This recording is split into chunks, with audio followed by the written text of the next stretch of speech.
Welcome back to JA Career Success Session 2. What we're going to be talking about today is communication and conflict management. As you consult your supplemental packet, you're going to notice that you want to do the introduction as outlined in the guidebook on page 18 and 19, and then you want to consult the packet for the adaptation for the actual activity. What you're going to need for today is the conflict management fact sheet flyers, as well as the scripts for the activity that's adapted, and they should be provided in your curriculum packet. If for some reason they weren't, you can also print them from the supplemental packet in here. Okay? When you first arrive, you're going to want to make sure to hand out the Career Success Toolbox kit so that the students can put their name tents back out and add some additional resources to that at the end of today's event. So what you want to do is you want to jump in with the introduction that's found on pages 18 and 19 of the guidebook. You're going to notice that it encourages you in the beginning to have the students close their eyes to imagine a situation in which their teachers are in two different settings. I would personally encourage you not to have them close their eyes and imagine, and rather just have a classroom discussion about it.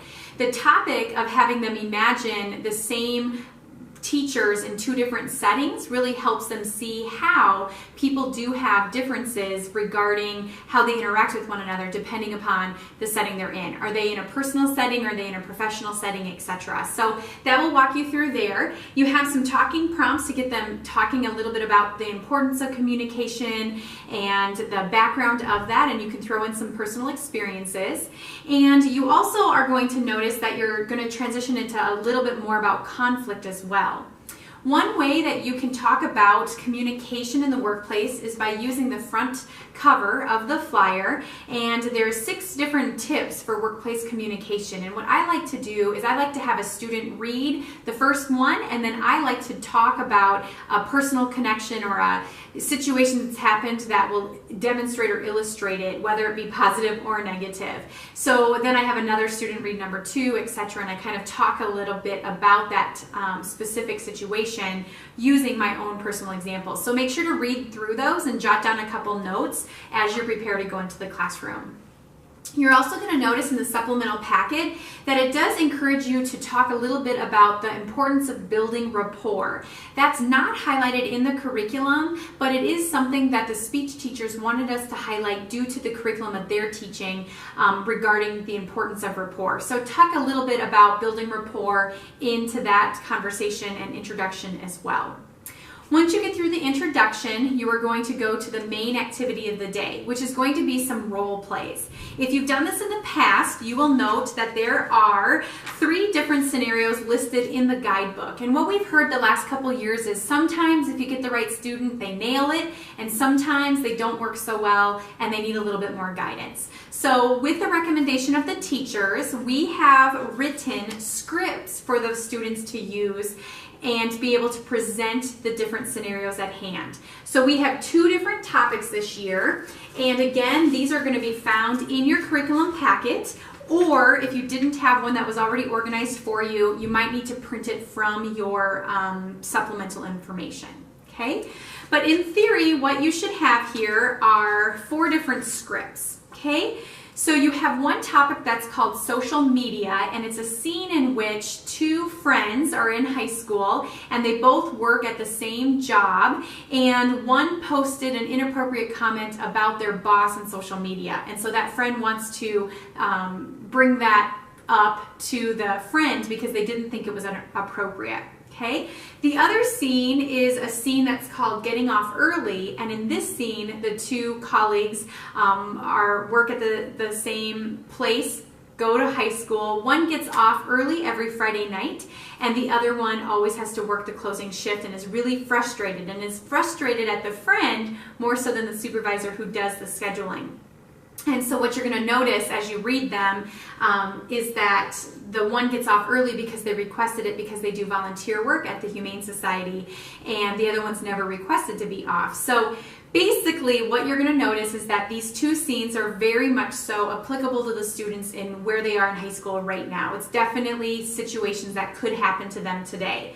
So what you're going to do is you're going to pull up 4 students to do the first role play.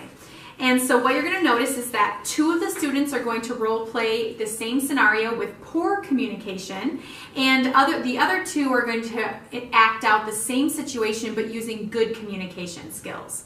So you're seeing the same scene 2 times, but what you're really going to showcase is how we say things, our demeanor, our tone of voice, our words, our body language. All of that can affect the end result. Both of the situations start out the exact same, but at some point in here there's a pivot point where the poor communication escalates into a big conflict, whereas on the good communication they actually solve the situation and come to a peaceful place at the end, if that makes sense. Okay, so what I always do is I pull up 4 students to begin, and I give 2 of them the poor communication, 2 of them the good, and I just have them step either right outside the classroom door or just right off to the edge of the classroom so that they can read their scripts and kind of get comfortable with it really quickly so that they can do a nice job in presenting to the class. Again, these are primarily taught in speech classes, so acting out is definitely something that can benefit the speech curriculum as well. While they're prepping, I have the rest of the students looking at the centerfold of their flyer, and I have them look just at the good, I start with the poor conflict management because that's going to be the first role play. So I have them look at the poor conflict management side, and I have them circle any that they feel they need to work on and star a couple that they feel like they do pretty well, they don't struggle with. I just give them 2 minutes to do that while these guys are prepping on the side.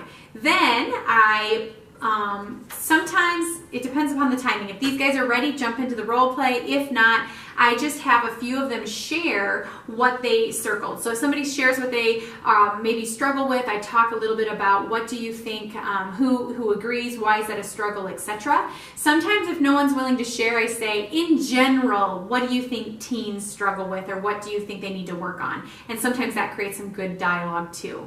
Then what you're going to do, you're going to have the students come up and jump into the role play. So first, you're going to have the 2 that have the poor conflict management script go first.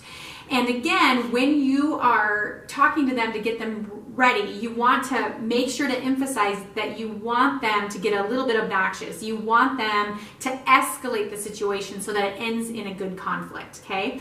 And likewise, when you're prepping the good communication, you want to say, okay, you guys, we want you to dissolve the conflict. We want you to work together. We want you, to end up in the end peaceful. Okay, so the students are going to come up. They're going to role play. At the end of it, you're going to talk maybe a little bit about some of the poor conflict management things that you saw, what off of this was highlighted, and kind of create a dialogue. Then you're going to have them step aside. You're going to have the exact same situation come on up and do it with good communication skills. You're going to notice that the scenarios start off the exact same, but at some point there's that pivot point where now all of a sudden we're getting to be productive in our conversation rather than destructive. So after they're done, I always have a large group conversation talking about what was the difference? Why did it change? How did it start off the exact same, but the end results were so different, etc. Okay? So talk a little bit about that, and then what you're going to do is pull up 4 more students to do the other scenario. Again, this one's on the getting off early on Friday nights.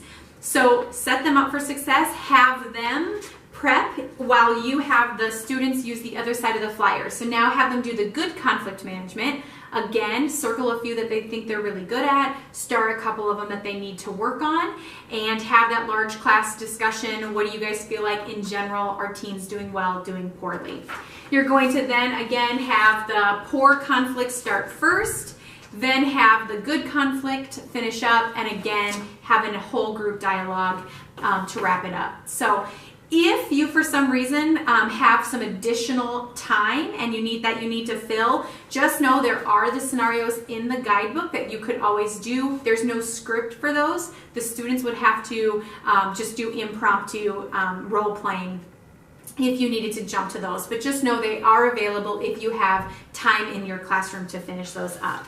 Otherwise, you just want to make sure that you do the summary and the review. And you can have the students fill out their one attribute of good conflict in their packets. They can put their table tents and their conflict management script back in here, the fact sheet, and you're good to go for the day. Have fun in the classroom.